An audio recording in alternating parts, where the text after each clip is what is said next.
Bonjour monsieur, je peux vous Bonjour donner monsieur. ceci? Oui, merci. C'est une invitation, nous sommes chrétiens. D'accord.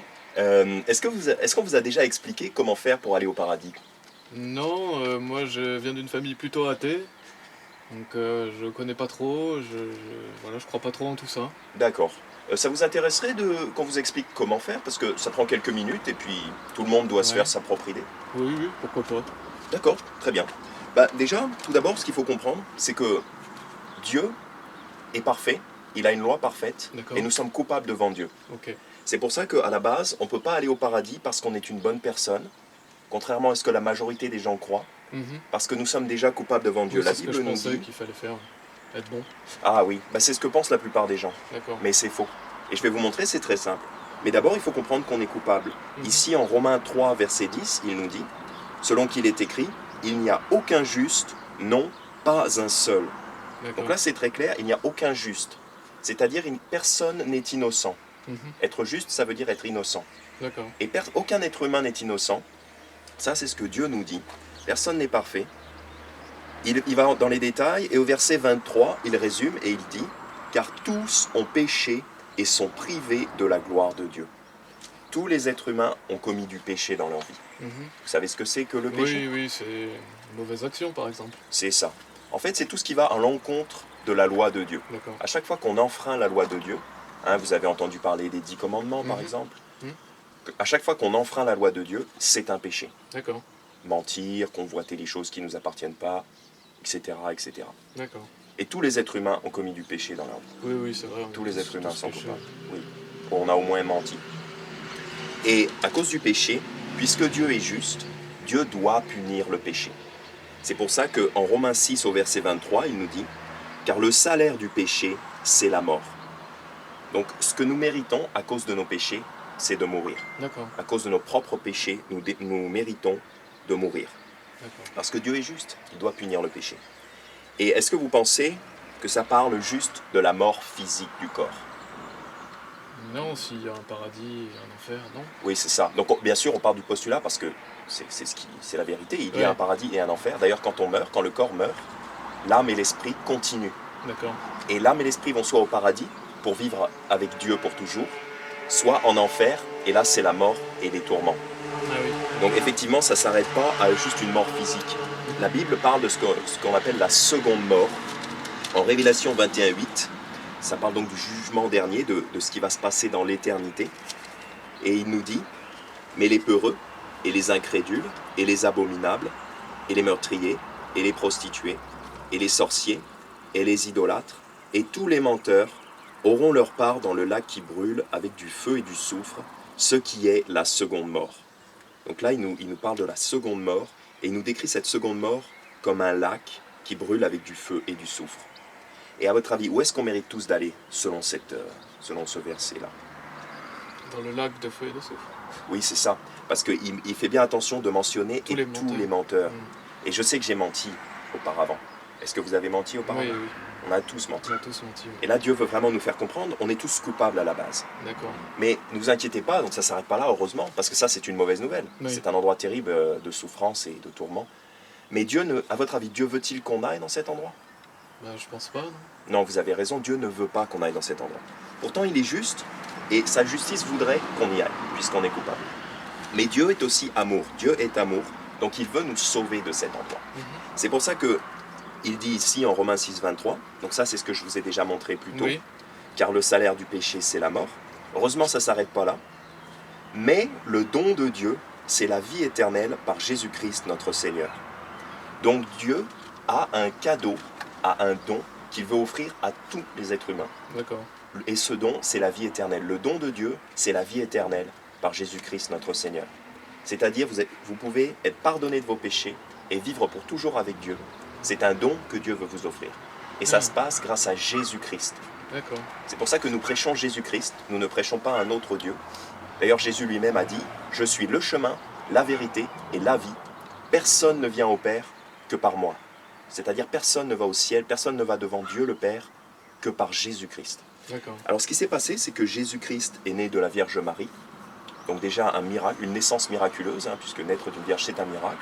La Bible dit à propos de Jésus, à propos de sa naissance, « Voici, Une vierge sera enceinte, et elle enfantera un fils, et on le nommera Emmanuel, ce qui signifie Dieu avec nous. D'accord. Donc son nom c'est Jésus-Christ, c'est le nom le plus exalté de tous les noms, mais on peut aussi l'appeler Emmanuel, ce qui est juste un nom hébreu qui signifie Dieu avec nous. Ah oui, d'accord. Donc Jésus-Christ, le Fils de Dieu, était Dieu dans la chair. La Bible dit Dieu a été manifesté en la chair.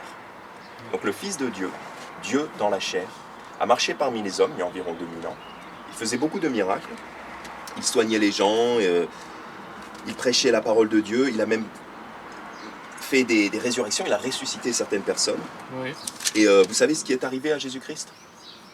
Il est mort, non? Oui, c'est ça, il est mort, et en fait il a même été tué.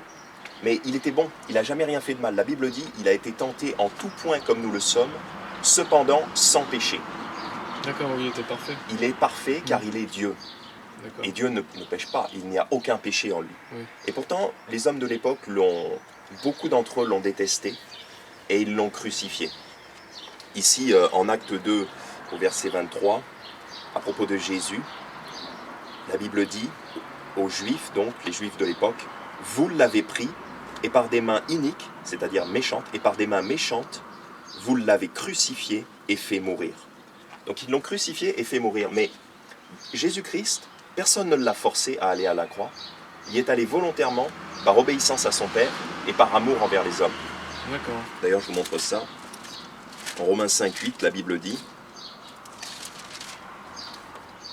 Dieu fait valoir son amour envers nous, en ce que, lorsque nous étions encore des pécheurs, Christ est mort pour nous. » Donc même si on était pécheurs, coupables devant lui, Dieu, par amour, a envoyé son Fils Jésus-Christ mourir pour nous. D'accord. Et en fait, il est mort pour nous Je savais pas ça. parce que c'est ça en fait le centre, le cœur de l'évangile, c'est que Jésus-Christ est mort pour nous et que miraculeusement, quand il était sur la croix, son Père a mis les péchés du monde entier sur son Fils Jésus-Christ. Et donc quand il était sur la croix, il portait les péchés du monde entier. D'accord. D'ailleurs la Bible dit qu'il lui-même a porté nos péchés en son propre corps sur le bois. Il a porté nos péchés en son corps sur le bois. Donc il était puni à notre place. Il était offert en substitution, en rançon pour nos péchés. Il a payé pour nos péchés. Donc il est mort, il a été enseveli. Et vous savez ce qui est arrivé un petit peu après? Non, Alors, je me souviens plus. la bonne nouvelle, c'est que nous n'adorons pas un Dieu mort, car Jésus-Christ est ressuscité d'entre les morts. Ah oui, oui, parce que Dieu est vivant. Parce que Dieu est vivant. Je Amen. comprends. Un être humain normal serait resté mort, mais Jésus-Christ n'est pas resté mort, car il est Oui, je Dieu. comprends. Je vous ai montré ça tout à l'heure. Par des mains iniques, vous l'avez crucifié et fait mourir, donc il est mort. Mais Dieu l'a ressuscité, ayant rompu les liens de la mort, parce qu'il n'était pas possible qu'il fût retenu par elle. Donc Dieu a ressuscité son Fils Jésus-Christ. Et c'est ça la bonne nouvelle. Parce que ça, c'est la preuve qu'il a le pouvoir de vous pardonner de vos péchés et de vaincre la mort. D'accord. Ça prouvait aussi qu'il était Dieu, qu'il est Dieu. Donc il a fait ça pour payer pour les péchés du monde entier. La Bible dit, à propos de Jésus, c'est lui qui est la propitiation, c'est-à-dire le paiement. C'est lui qui est la propitiation pour nos péchés, et non seulement pour les nôtres, mais aussi pour les péchés du monde entier. Donc il a payé pour le monde entier, pour payer pour les péchés du monde entier. Mais à votre avis, est-ce que tout le monde va automatiquement aller au paradis et être pardonné de ses péchés? Non, parce qu'il y a un enfer. Voilà, c'est si ça. ça existe. Et pourtant, c'est très très simple, donc je vous montre tout de suite ce que vous devez faire pour bénéficier de ce que Jésus a fait. Oui. Mais il y a quand même quelque chose que vous devez faire. Alors la question est posée très clairement en Acte 16 au verset 30. C'est un monsieur qui veut savoir comment faire donc, pour être pardonné, puisqu'il a peur de Dieu à ce moment-là. Puis, les menant dehors, il leur dit « Messieurs, que faut-il que je fasse pour être sauvé ?» Excellente question. Oui, bonne question. Ils lui dirent « Crois au Seigneur Jésus-Christ et tu seras sauvé, toi et ta maison. » Donc là, qu'est-ce qu'il dit qu'il faut faire pour être sauvé? De croire Oui, c'est ça. Et croire à qui? au Seigneur Jésus-Christ. Exactement. Est-ce qu'il est dit qu'il faut venir à mon église et se faire baptiser? Non. Non. Il est dit uniquement de croire. Parce que tout à l'heure, on a vu, le salaire du péché, c'est la mort, Oui. mais le don de Dieu, c'est la vie éternelle par Jésus-Christ notre Seigneur. Donc c'est un don, c'est pour ça que la seule chose que vous devez faire pour le recevoir, c'est juste de croire en lui. D'ailleurs, si je vous disais ceci est un don, mais que je vous disais vous devez venir à mon église et vous faire baptiser, et ce sera un don. Est-ce que ce serait toujours un don? Non, c'est plus un cadeau. C'est ça, ce serait plus un cadeau. Ce serait plus un cadeau. Parce que ça va vous coûter de venir à mon église. Ouais. Ça va vous coûter de l'essence, du temps. Mais avec Dieu, le don de la vie éternelle, c'est un don 100% gratuit. Tout ce que vous avez à faire, c'est de croire en Jésus-Christ. D'accord. D'ailleurs, la Bible dit en Jean 3,16 « Car Dieu a tellement aimé le monde qu'il a donné son seul Fils engendré, afin que quiconque croit en lui ne périsse pas, mais qu'il ait la vie éternelle. » Donc là encore, il nous dit « quiconque croit en lui ». Et là, c'est-à-dire croire en lui, c'est-à-dire avoir confiance en lui. Avoir confiance, croire que Jésus-Christ est mort sur la croix, qu'il a été enterré, et qu'il est ressuscité d'entre les morts pour payer pour vos péchés. Donc, si on croit en lui, on a la vie éternelle. Je crois en Jésus-Christ, j'ai la vie éternelle, ça c'est une certitude. À votre avis, est-ce que, si jamais dans ma vie, donc dans 2 ans ou dans 5 ans, je m'éloigne de Dieu et je vais jusqu'à commettre un grave péché, est-ce que vous pensez que Dieu peut m'envoyer en enfer? Non. Vous avez parce raison. que c'est la vie éternelle, ça veut dire pour toujours. C'est ça, exactement. Éternel, ça veut dire pour toujours. Donc si j'ai la vie éternelle, et j'ai la vie éternelle en Jésus-Christ, j'ai la vie éternelle. Si je la perds, c'était pas éternel. Oui, c'était pas éternel. Donc je peux pas la perdre. Ça, ce serait une contradiction. Quand on est sauvé, on est toujours sauvé. C'est ça la bonne nouvelle, parce qu'après, on n'a plus besoin de se faire du souci. C'est réglé. Mais je comprends. C'est réglé une fois pour toutes. D'ailleurs, Dieu dit, voici l'alliance que je traiterai avec eux après ces jours-là, dit le Seigneur. Je mettrai mes lois dans leur cœur et je les écrirai dans leurs pensées. Il ajoute, et je ne me souviendrai plus de leurs péchés ni de leurs iniquités. Donc Dieu fait un contrat avec nous quand on croit en son Fils Jésus-Christ. D'accord. Ce contrat, c'est qu'il oublie tous nos péchés. Il les oublie. Donc c'est pour ça qu'on est libre, on est tranquille. Alors vous, monsieur, vous avez reconnu que vous étiez un pécheur, Oui. comme tout le monde, comme chacun d'entre nous. Et où est-ce qu'on mérite tous d'aller à cause de nos péchés, à la base? Oui, en enfer. En enfer. Oui, c'est ça. Amen. Et est-ce que vous croyez du coup que Jésus-Christ est mort pour vous sur la croix, pour payer pour vos péchés? Il est mort pour tout le monde. Oui, amen, Oui. c'est ça. Et vous y Comme croyez, l'aviez vous? dit. Oui, j'y crois, oui, parce qu'il est mort pour moi aussi, oui. Amen, amen, absolument. Comme vous aviez dit. Oui. Et vous croyez qu'il est ressuscité d'entre les morts? Je sais pas trop s'il est ressuscité d'entre les Vous morts. voulez que je vous montre un peu plus? Oui. Parce que c'est important la résurrection, parce que, et étant ressuscité, Jésus a le pouvoir aussi de vous ressusciter. Donc tout à l'heure on a vu ça, Dieu l'a ressuscité, mais pas loin dans le même passage, il y a ce verset donc, qui nous parle d'une prophétie de l'Ancien Testament, qui nous dit, prévoyant cela, il dit, donc c'était le prophète David, il dit de la résurrection du Christ, que son âme ne serait point laissée dans l'enfer, et que sa chair ne verrait point la corruption. Dieu a ressuscité ce Jésus, nous en sommes tous témoins. Donc ici, il est dit que son âme ne serait point laissée dans l'enfer, parce que l'âme de Jésus est bel et bien allée en Oui, enfer. c'est vrai, Dieu est vivant. Il est vivant maintenant. Mm. Il a été mort. D'ailleurs, il dit, je suis vivant et j'ai été mort. Oui, c'est vrai. Et donc son âme ne serait point laissée dans l'enfer, parce qu'il est mort, il est allé en enfer. Et que sa chair ne verrait point la corruption, parce que même son corps est resté intact. Oui. Il est revenu dans son corps. D'accord. Dieu a ressuscité ce Jésus, nous en sommes tous témoins. C'était les apôtres à l'époque, ils ont été témoins oculaires de cet événement. Et nous aujourd'hui, on a ce témoignage de la Bible qui nous le dit très Oui, moi, clairement. je crois que Dieu Jésus est est vivant. ressuscité. Amen. Et alors, est-ce que, et si vous lui demandez de vous sauver, est-ce qu'il vous pardonne vos péchés? Oui, je pense. Est-ce que vous voulez que Dieu vous pardonne vos péchés maintenant? Oui. Parce que la Bible dit, si tu confesses de ta bouche le Seigneur Jésus et que tu crois dans ton cœur que Dieu l'a ressuscité des morts, tu seras sauvé. Donc si vous lui demandez, est-ce que vous, après vous êtes sauvé pour toujours, ou est-ce que Dieu pourrait vous enlever le salut? Je pense que c'est éternel. Non? Amen, c'est ça. Donc si vous voulez demander à Jésus de vous sauver maintenant, c'est pas plus compliqué que de lui demander. Car quiconque invoquera le nom du Seigneur sera sauvé. Donc si vous voulez, on a, sur cette invitation-là, on a un exemple de prière pour demander à Jésus de vous sauver. Comme ça, vous pouvez vraiment marquer le moment où vous avez placé votre confiance en Jésus-Christ et en lui seul. Ce qui compte, c'est pas c'est pas d'avoir des mots exacts. Ce qui compte, c'est ce qu'il y a dans votre cœur. Parce que Dieu vous écoute. Oui, c'est de croire. Ce qui compte, c'est de croire. Exactement. Ça, c'est juste un exemple. Et si vous voulez répéter après moi, comme ça, vous saurez Oui, qu'à ce moment-là, vous avez demandé au Seigneur de vous sauver. d'accord. Seigneur Jésus-Christ, Seigneur Jésus-Christ, je sais que je suis un pécheur. je sais que je suis un pécheur, Je sais que je mérite d'aller en enfer. je sais que je mérite d'aller en enfer, Mais je crois que tu es mort sur la croix pour moi mais je crois que tu es mort sur la croix pour moi et ressuscité. et ressuscité.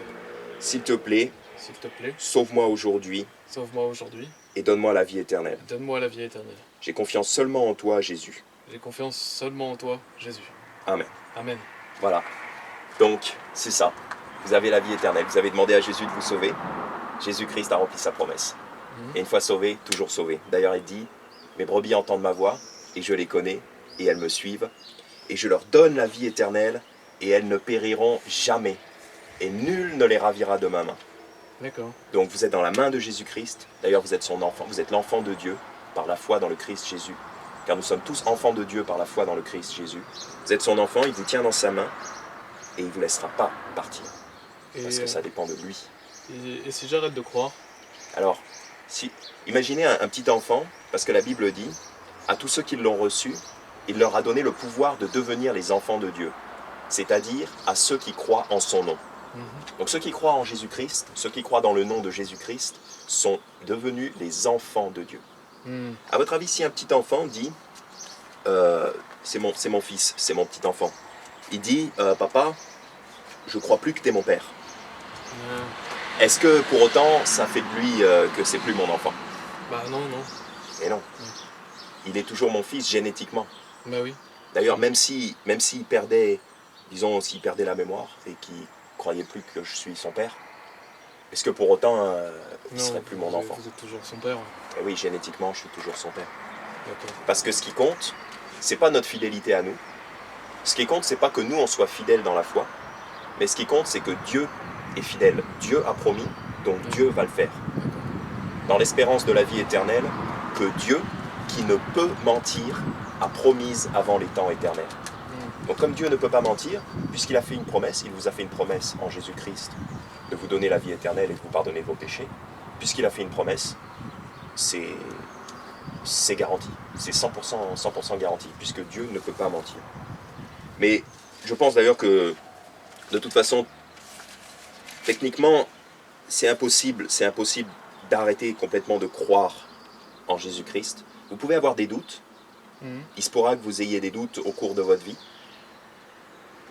Parce que le diable va peut-être vous harceler, ou alors vous allez entendre des faux c'est possible que vous allez entendre des faux enseignements qui vont vous troubler un petit peu. C'est possible que vous ayez des doutes, mais dans le fond, c'est impossible d'arrêter totalement de croire en Jésus-Christ, parce que il est dit, à propos de ceux qui croient en lui, en Galates chapitre 4, et parce que vous êtes fils, ou parce que vous êtes fils de Dieu par adoption, et parce que vous êtes fils, Dieu a envoyé dans vos cœurs l'esprit de son Fils, criant « Abba, Père ». Donc quand vous êtes en Jésus-Christ, quand vous croyez en Jésus-Christ, Dieu vous donne son esprit, Dieu vous a donné son esprit. Ah, d'accord. Et cet esprit vous rappellera toujours que vous êtes un enfant de Dieu. Oui, L'esprit de son Fils criant « Abba, Père ». d'accord. Donc vous avez l'esprit d'adoption. C'est pourquoi tu n'es plus un serviteur, mais un fils. Et si tu es un fils, alors tu es un héritier de Dieu à travers Christ. Oui, je comprends. Donc comme vous êtes enfant de Dieu, vous êtes son héritier, et vous avez l'esprit, vous avez le Saint-Esprit en vous, qui vous rappelle, qui vous dit « Je suis le Fils de Dieu D'accord, » en Jésus-Christ. très bien. Et c'est l'Esprit qui vous scelle. L'Esprit vous a scellé jusqu'au jour de la rédemption de votre corps. D'accord. Et nous sommes frères, monsieur. Merci. Ben, avec plaisir. Dieu, le plus content, c'est Dieu. Oui. Celui qui est le plus content, c'est Dieu. Mais Dieu ne veut pas que ça s'arrête là, parce que vous êtes sauvés uniquement par la foi en Jésus-Christ. Donc là, vous avez juste reçu un cadeau gratuit. Et après que vous êtes sauvés, Dieu aimerait que vous fassiez tout un tas de bonnes œuvres pour lui. D'accord. Parce que les bonnes œuvres n'interviennent pas dans le salut. Le salut est uniquement par Jésus-Christ, par le sang de Jésus-Christ qui vous purifie de tous vos péchés. C'est uniquement Jésus-Christ, la foi en Jésus-Christ. Ça, c'est le salut. Mais après être sauvé, Dieu attend de vous que vous fassiez des bonnes œuvres pour lui. Ce n'est pas nécessaire pour le salut, mais ça vient après. D'accord, je comprends. Et la première chose, c'est le baptême. Et nous baptisons par immersion. Parce que comme Jésus a été enterré, nous allons sous l'eau, et comme il est ressuscité, nous ressortons de l'eau. Mhm. Et c'est pas juste un peu d'eau sur le front d'un bébé. Non, non, non, ça c'est pas du tout. Donc j'avais pas fait ça. Bah alors, c'est le premier pas à faire dans la vie chrétienne, c'est de venir vous faire baptiser à l'église, Ah oui, et ensuite de participer à l'église, tout ça, c'est vraiment quelque chose que Dieu attend de vous. d'accord. Mais monsieur, je vous encourage vraiment à venir vous faire baptiser. Oui, Mais même si vous J'y venez jamais vous penserai. faire baptiser, si vous venez pas à l'église, où est-ce qu'on se retrouvera un jour tous les deux? au paradis. Amen, exact. Merci. Merci mon frère, félicitations, Merci, que soyez Dieu vous bénisse. vous aussi.